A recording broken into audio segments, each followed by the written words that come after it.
une base fondamentale des outils de la passion d'être. Et on va vous expliquer un peu ce que c'est. On va commencer par se familiariser avec le concept du « je suis ». C'est une image qu'on se donne pour essayer de se comprendre. Dans le « je suis », on voit les quatre, on s'occupe juste des quatre grands noms. Il y a l'humanitude, la divinitude, la conscience et l'ego. On va essayer de vous expliquer un peu comment on voit ces choses-là, puis comment ça peut nous aider à mieux gérer notre vie. Ceux qui sont venus aux ateliers, ça vous dit quoi? C'est la base des outils de la passion d'être pour bien se comprendre. C'est réellement un schéma, c'est pas scientifique, c'est pas... Nous, on emploie ces termes-là. Il y a d'autres appellations, vous pouvez en avoir, vous pouvez m'en dire si vous les avez. Il y a d'autres appellations pour ces quatre composantes-là. Puis, si on parle de la conscience, est-ce que vous avez une idée de d'autres noms de la conscience? Pour vous autres, là, quand nous, on dit la conscience, pour vous autres, c'est clair, la conscience, c'est quoi? C'est l'observateur. C'est l'observateur. Pour la passion d'être, on dit aussi c'est l'observateur. C'est justement pour ça qu'on va l'expliquer un peu mieux. Nous, on parle de l'observateur, puis on en parle dans la méditation que vous avez faite la semaine passée. On dit, mettez-vous dans la position de l'observateur, puis on va faire l'exercice pour que vous compreniez bien. Il y a d'autres noms qui sont utilisés pour la conscience, le mental supérieur, l'esprit. Il y a toutes sortes de noms qui sont utilisés. Nous, on utilise le mot conscience. La divinitude, pour nous, la divinitude, c'est le divin qu'on porte en soi. C'est notre connexion à plus grand que nous, c'est notre nature divine, c'est notre essence, c'est notre grand soi, notre grand moi, notre soi supérieur, notre moi supérieur. On lit tout ça dans les livres de littérature, de psychologie. Pour nous, la divinitude, on va souvent employer divinitude ou âme. On parle de l'âme, de se connecter à notre âme. L'ego, ça regroupe ce qu'on nomme les programmations, les patterns, les schémas, les automatismes, tant émotionnels que mentaux, les blocages, l'inconscient, le mental inférieur. On va l'expliquer un petit peu tantôt. On ne va pas en profondeur. Ici, on a une fin de semaine complète, on les explique. C'est juste pour vous donner un survol pour se comprendre. Puis on a aussi, je pense que c'est dans la 4e semaine, d'ici 2 semaines, on a justement le thème sur l'ego. Fait qu'on va y revenir plus en profondeur. On va y revenir pour l'ego, on va y revenir pour la connexion à l'âme, on va y revenir pour la conscience, on le voit au fur et à mesure. L'humanitude, c'est la partie la plus connue de tout le monde. C'est notre corps humain, c'est les réactions de notre corps humain, c'est les émotions, c'est notre mental, notre intellect, c'est tout ce qui fait notre nature et notre condition humaine. Fait la zone du « je suis », que nous, on appelle le « je suis », parce qu'il y en a qui vont appeler ça l'être. Je ne sais pas si vous avez déjà entendu ou lu ça. Ils parlent de l'être. Moi, quand je lis l'être, ça m'aide. Parce qu'on parle de l'être, puis on parle sans dans toi, puis l'être, puis je ne comprends pas. Dans le fond, c'est ça qui est le concept du « je suis ». Je suis ces quatre parties-là. Puis c'est à moi à faire en sorte de comprendre comment ces quatre parties-là fonctionnent et de les intégrer. Fait qu'on va passer une brève explication de chacun. On l'a dit tantôt, la conscience, c'est l'observateur. S'il y en a qui lisent du Eckhart Tolle, ils appellent ça la présence témoin. Fait que c'est comme dans notre tête, on est capable d'avoir juste une présence qui est témoin de ce qui se passe. Puis ça, cette présence-là, elle n'a pas d'émotion, elle n'a pas de pensée, elle n'a pas de... Fait qu'on va faire un petit exercice pour aller voir ce que c'est que l'observateur. Fait que fermez les yeux et respirez profondément.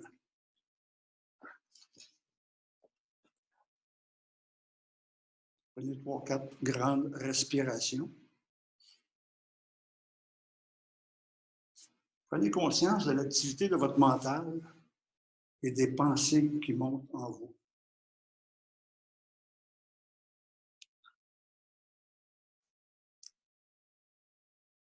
Observez les pensées qui sont là.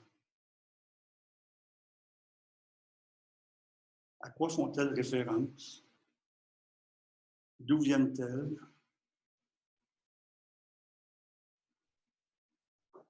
Est-ce que ces pensées-là vous sont utiles pour le moment?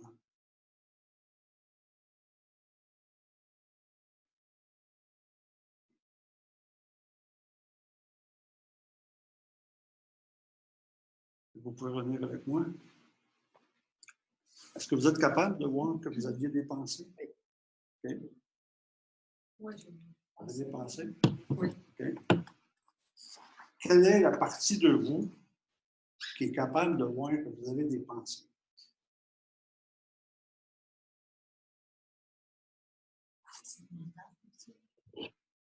Mais pour nous, c'est la conscience. Il y a deux parties en nous, c'est bizarre, hein? Puis on n'en prend pas conscience. Il faut faire un exercice comme ça pour en prendre conscience. Il y a deux parties en nous. Il y a une partie qui est capable d'observer l'autre partie. Une partie qui est capable d'observer le penseur. Une partie qui est capable d'observer la personne qui a des émotions. Puis cette partie-là, ben, on la nomme la conscience.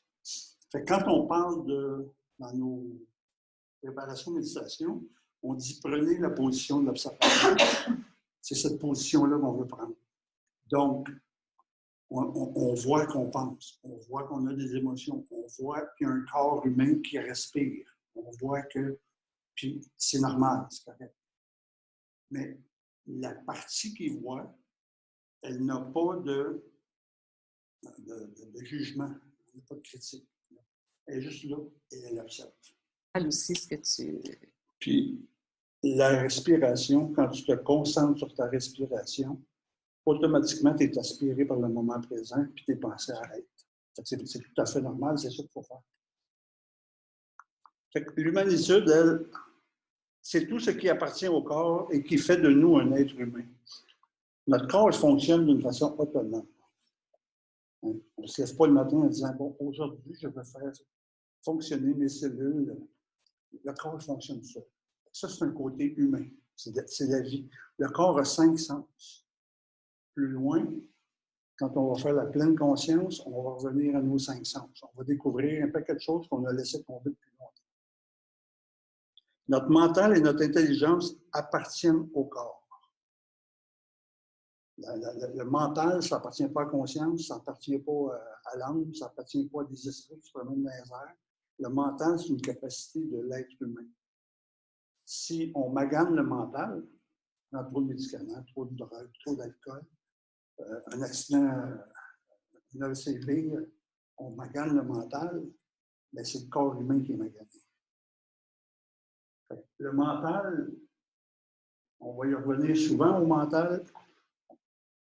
C'est bien important de savoir, de garder ça à la mémoire, que le mental y appartient au corps humain. Fait que le corps, il y a des limites contrairement à l'âme. Le corps est mortel. Le corps est fragile. Hein? Quelqu'un qui veut sauter en bas du 2e étage, ça se peut qu'il se fasse mal. C'est fragile, le corps humain. Puis le corps est vulnérable. On peut avoir de la pépine. On peut être affecté par plusieurs facteurs à l'extérieur de nous. Fait qu'on n'en dira pas plus sur ça. Là, on arrive à la divinitude. Fait que la divinitude, c'est notre relation au divin, comme on l'a dit. C'est notre nature divine, c'est l'âme. Une belle définition de l'âme que j'avais lue, que je trouve, moi, que je trouve la plus belle, c'est l'âme est le souffle de vie que la source, puis ceux qui n'ont pas peur de dire Dieu, ben, peuvent dire Dieu, que la source de la vie installe en chacun de nous pour nous rendre vivants. Si l'âme n'est pas là, il y a juste un corps, puis le corps. L'âme, c'est le souffle de la vie en nous. Quand on parlait d'énergie, quand on parle de ça, on est capable de commencer à ressentir l'âme. Il faut déterrer des petites choses, mais on est capable d'aller la ressentir. Quand on la ressent, bien, on ressent son monde, on ressent ses caractéristiques. L'âme est une partie même de la source de la vie. On peut croire en ce qu'on veut, là, mais s'il existe une source, s'il existe un Dieu, mais notre âme, c'est une partie de cette source-là. Puis elle est en connexion avec cette source-là tout le temps. Ça, c'est le plus loin qu'on va dans les explications religieuses un petit peu sur l'âme. Fait que l'âme demeure toujours reliée à la source de la vie, même si nous en sommes inconscients. Elle possède les mêmes caractéristiques que la source de Dieu. Elle est amour divin, infini, et elle ressent toujours la joie sainte mais profonde d'être reliée à la source. L'âme est éternelle. L'âme, c'est donc la vie qui circule en nous. Elle est toujours présente en nous, sinon nous mourrions. Son monde d'amour, de joie, de paix, de calme, de sérénité, de silence nous habite en permanence. Quand on parle de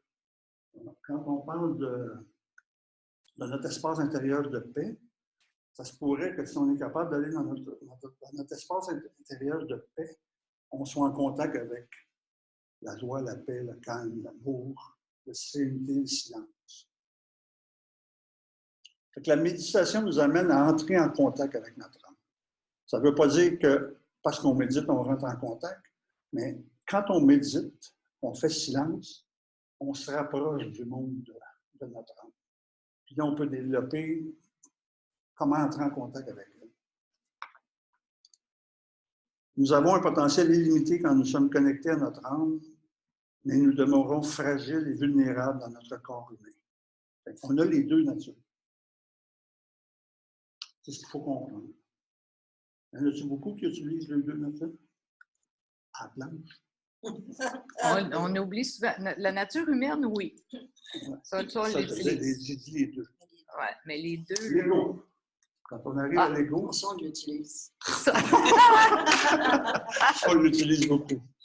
Fait que l'ego, c'est un survol, je vous dis que sinon on passerait on n'aurait pas le temps de méditer à soir. L'ego est constitué de la somme de nos croyances, des constructions mentales, des souvenirs, des connaissances acquises, des expériences vécues, des désirs, des besoins, des fantaisies et de bien plus encore. Tout ce qui nous concerne et auquel nous attribuons la plus grande partie de notre identité. L'ego, c'est nous, c'est notre identité, c'est nos connaissances, c'est nos mémoires. Mais l'ego, c'est aussi un système de pilotage automatique. Il fait de nous ce qu'il veut. Il faut comprendre son fonctionnement, il faut apprendre à comprendre ce fonctionnement-là. Puis, on est capable de débarquer dessus le pilote automatique. Tu sais, des fois, quelqu'un fait de quoi, puis ça nous fait réagir, une réaction. Mais c'est l'ego qui fait ça. C'est toutes nos anciennes mémoires, c'est toutes nos anciennes... Mais on est capable de déjouer ça, l'ego. Comme je dis, l'ego, c'est un système de pilotage automatique. Ce système de pilotage automatique-là, avec les outils, avec certaines connaissances, avec la méditation, avec l'observation, on est capable de les reprogrammer. C'est ce que... C'est ce qu'il faut retenir, c'est que l'ego, il est reprogrammable. Puis, excuse, Max, je vais juste ajouter, tu sais, l'ego, là, nous autres, on le détermine dans un grand cercle parce qu'il fait réellement partie de nous. Il y en a qui disent qu'il faut le détruire, l'ego. Nous, dans la passion d'être, là, on dit on ne peut pas détruire l'ego. L'ego, c'est nous. C'est comme si on disait je vais détruire un rein. Une minute, là, c'est mon rein, là, c'est à moi. Là. L'ego fait partie de nous. On ne peut pas le détruire. Si on le détruit, on se détruit. Tu sais, tout le long, là, on va le voir quand on va arriver dans la capsule sur l'ego. C'est pour ça que les 4 cercles-là, c'est nous. Ça fait partie de nous. On ne peut pas éliminer une des parties plus que l'autre. C'est l'ego avec son pouvoir de séparation. L'ego a le pouvoir de séparation. Il nous sépare. Moi, je ne suis pas vous. Hein? Toi, tu n'es pas Lise. Mais au fin fond, on est tous reliés. Ça peut être un petit peu de temps à comprendre. On est tous reliés. Puis, si Jocelyne souffre, ben, ça ne paraît pas, mais ça envoie de l'énergie à tout le monde. Tout le monde souffre. Puis, on ne comprend pas ça. On ne comprend pas cette séparation-là. Puis, c'est juste l'ego qui fait ça.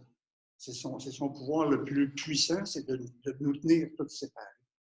quand on commence à déjouer un petit peu le pouvoir de l'ego, on s'aperçoit rapidement qu'on est tous unis, on est tous un. Fait que c'est l'ego et son pouvoir de séparation et son pouvoir de nous maintenir dans nos pensées, dans nos émotions, dans nos souffrances et dans l'inconscience qui nous sépare de notre âme. Fait que c'est le plus dur qu'on va avoir à faire pour la méditation. C'est le plus difficile à faire, c'est de lâcher prise sur le mental, s'en aller dans notre corps. Puis, on n'a pas besoin de le faire pour tout le temps. Là. Notre mental, nos émotions, ça appartient au corps humain. C'est très important. On a besoin de nos émotions. Mais on peut les laisser de côté 10 minutes, 15 minutes, une demi-heure quand on est en train de méditer. C'est dur à comprendre. C'est dur à dire, je lâche prise sur mon mental, puis je m'en vais dans mon corps, puis je m'en vais à la rencontre de mon âme. C'est ça qu'on veut. On veut aller dans le direct. Il faut absolument sortir du mental. Puis tantôt, je disais, le mental appartient au corps. Le mental et l'ego, c'est pas pareil. Parce que si j'enlève l'ego, mon mental reste là. Puis mon mental, il peut être connecté avec mon âme. Mon âme peut nourrir mon mental quand l'ego, il ferme sa boîte. C'est un peu ça qu'il faut comprendre. On va tout les repasser ça un petit peu avec chaque atelier. Pas chaque atelier, chaque séance, on va les revoir. Un des buts importants de la méditation, c'est de faire taire l'ego pour avoir accès au monde de l'âme. C'est ça qu'on essaie de faire. Âme et ego, faire taire l'ego, puis apprivoiser son ego. C'est le travail, c'est un travail de longue haleine d'apprivoiser notre ego. Mais si on ne comprend pas pantoute, qu'on ne sait même pas qu'il existe, qu'on ne sait même pas, on est complètement dépendant. La plénitude. Le concept de plénitude. Le travail qu'on a à faire et qu'on essaye de faire en méditation, vous voyez la zone du « je suis », elle est toute petite. Ce qu'on essaie de faire, c'est de la faire grandir, la zone du « je suis ». Comment on fait grandir la zone du « je suis », c'est en intégrant chacune des parties. Pour intégrer chacune des parties, il faut les connaître. Il faut connaître leur fonctionnement, il faut connaître comment je peux travailler avec ces choses-là. Donc, ma conscience, mon ego, mon humanitude, ma divinitude, comment je fais. Puis, quand j'arrive à avoir intégré tout ça, j'arrive que je suis plénitude. Quand je deviens plénitude, j'ai intégré l'ensemble de mes 4 parties qui fonctionnent toutes en harmonie. Il n'y a plus de chamoyage en dedans de moi.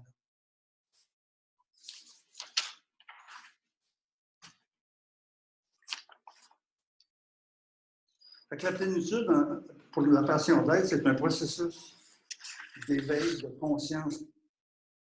C'est un processus d'éveil de conscience personnelle qui permet de vivre dans l'unité et la plénitude. Et pour cheminer vers la plénitude, il faut apprendre à connaître et transformer en collaborateurs conscients chaque cercle harmonieusement les uns avec les autres. Cela implique, entre autres, de reprogrammer notre ego en collaborateur conscient afin de ne pas le laisser diriger seul notre vie. C'est ça qui arrive quand on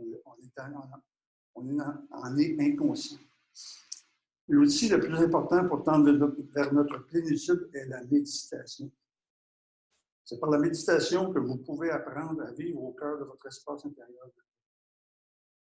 Dès que vous entrez en état de méditation, vous touchez, vous retrouvez l'intégrité de votre plénitude. Vous allez méditer. Quand vous êtes en silence, on est ailleurs. Puis, dès qu'on est capable d'aller là, on y touche à notre plénitude. On est déjà plus avancé que de rester dans notre mental, de rester dans le mental qui est agité par l'ego. Puis de rester dans l'inconscience aussi. Hein? Quand on médite, là, on se rend compte que là, on est conscient de ce qui se passe. Là. La passion d'être est un processus d'éveil de la conscience. C'est pour ça que pour éveiller la conscience, il faut s'en aller dans la position de l'observateur. C'est comme ça qu'on va éveiller la conscience de plus en plus. On va faire, dans les semaines qui restent, on va faire plusieurs exercices pour agrandir ce champ de conscience. Fait que la passion d'être est un processus d'éveil de la conscience qui nous amène à une transformation personnelle, à un changement. Qu'est-ce que ça vous dit, changement? C'est peurant, hein? Souvenez-vous de la question que je vous ai posée la semaine dernière. Souvenez-vous que j'ai posé cette question-là? C'est quoi votre réponse à cette question-là? Est-ce que vous vivez vraiment la vie que vous pensez que vous êtes capable de vivre? Non. On pense tous qu'on est capable d'en faire de la vie. Tu sais, ça serait bien plus le fun d'être bien plus riche, ça serait bien plus le fun d'être bien plus connu, ça serait bien plus le fun. Puis on le sait tous qu'on serait capable. Qu'est-ce qui manque pour qu'on le fasse? Hein? Courage. Qui n'a pas de courage? Est-ce que c'est Joanne? Ou c'est. On l'a tout. Hein? On l'a tout. On l'a tout. On l'a tout, mais Qu'est-ce qui te bloque? la peur. L'ego. La peur, ça appartient à l'ego. Fait que si on peut apprivoiser l'ego, puis aller chercher l'énergie que notre âme est capable de nous donner, on n'a pas de limite. C'est juste ça qu'il faut comprendre. C'est simple. Mais c'est pour ça que les outils de la passion d'être qu'on met à disposition des gens, c'est pour amener une transformation personnelle. Mais si je dis aux gens, soyez-vous là, je vais vous transformer. Bon, on y va. On va y aller à soir. Mais c'est ça, il ne faut pas avoir peur de cette transformation-là. Elle va s'effectuer tout seul au fur et à mesure qu'on avance. Il y a une étude qui a été faite justement sur cette question-là. Il y a à peu près 10 à 20 des gens qui vivent réellement la vie, qui sont capables de vivre avec le bien potentiel. Tout le reste, on est des moutons. On se lève le matin, on fait un petit job, on traverse le pont, on revient le soir, on fait notre petit job. Puis, c'est pas de la vie, c'est pas vivre, c'est de la survie. On survit, puis on n'est pas maître de notre vie, on ne choisit pas ce qu'on veut faire. Pourtant, on a tout le potentiel de le faire. On a tout le potentiel d'attirer à nous ce dont on a besoin, puis d'aider les autres, de vivre dans l'amour, la paix, le calme, la joie. Fait qu'est-ce que ça peut apporter de se transformer? Ça pourrait peut-être apporter plus de facilité à vivre sa vie, plus de bien-être, plus de bonheur, plus de sens à sa vie, plus d'amour, de meilleures relations, moins de souffrance, moins de conflits, plus de succès et d'abondance pour moins d'efforts. Ça pourrait que ça se mette à marcher. Puis, bizarrement, là, notre Joanne, on peut en témoigner, c'est des sauts quantiques. Il arrive des choses complètement inattendues quand on peut lâcher prise sur l'ego, lâcher prise sur nos peurs, puis faire ce qu'on a à faire. Fait qu'on peut se transformer. Puis c'est pas travailler 10 heures par jour sur la transformation. La méditation, si on la met dans notre vie, 10 minutes 3 fois par jour, ça change les vies. La confiance en soi. Là, tu parles de confiance en soi. Quels sont ceux qui s'aiment amoureusement à la folie? Pourtant, on devrait ressentir cet amour-là pour nous.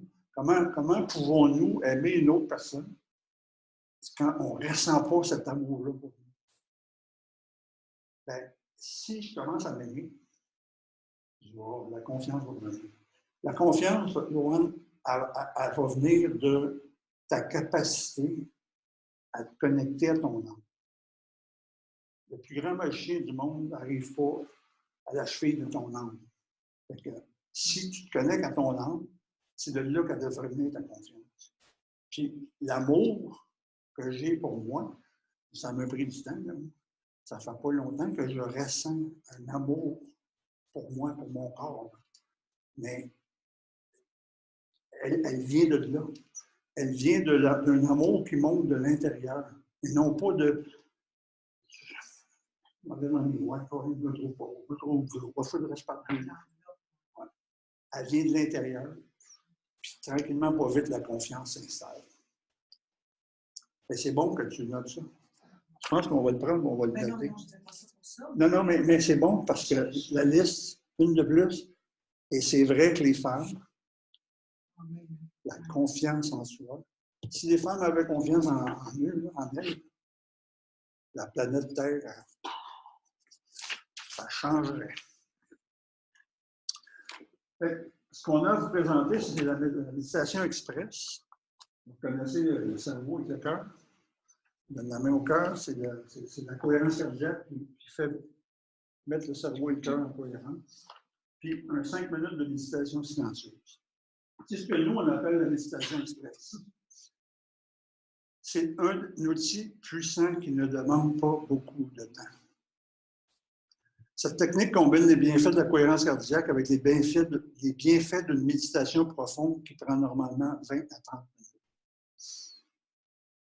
Fait au lieu de m'asseoir et de faire 30 minutes de méditation ou 1 heure de méditation, puis penser que ça va m'apporter plus, je suis mieux de prendre mon 30 minutes et d'en faire 10 minutes le matin, 10 minutes le midi, puis 10 minutes le soir, avec cette technique.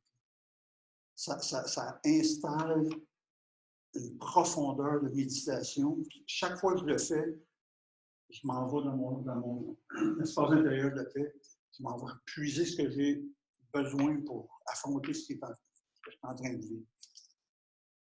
Cette méditation-là, Marc, c'est pour l'appliquer puis être capable pendant les 5 minutes après la cohérence de descendre puis d'aller en méditation plus profonde. Il faut avoir essayé la méditation aussi. Il faut pratiquer les deux. Les deux, là, c'est ça. Il faut pratiquer les deux. Mais à un moment donné, juste ça, ça suffit amplement. Parce qu'on est capable, après les 5 minutes de cohérence, on sait où aller, notre chemin y est fait. Avec la pratique, il faut en venir à ça. Ce qu'on va vous demander de faire à partir d'aujourd'hui. La requête de la semaine, c'est on va continuer la méditation guidée que vous avez. Tout le monde y a accès? C'est d'aller télécharger, mais on va... On va essayer de régler le problème tantôt. Pour ceux qui ne l'ont pas, fait qu'on la continue avec 10 minutes de silence. Puis, on va introduire une méditation express par jour. Donc, c'est 5 minutes de cohérence, 5 minutes de silence. On a un carillon qu'on va vous envoyer, qu'on va vous faire parvenir, qui sonne la cohérence pendant 5 minutes. Puis là, il y a un silence, puis il y a un dim au bout de 5 minutes. Fait qu'on va vous l'envoyer. Ça devrait être le carillon que vous utilisez le plus souvent. À partir de la semaine prochaine, on va commencer nos séances avec une méditation express. C'est-à-dire qu'on va s'asseoir, on va se dire bonsoir, on va se faire nos câlins, on va s'asseoir, puis nous, on va passer le carillon. C'est bon, plus qu'on l'entend, plus qu'on le... Mais tu sais,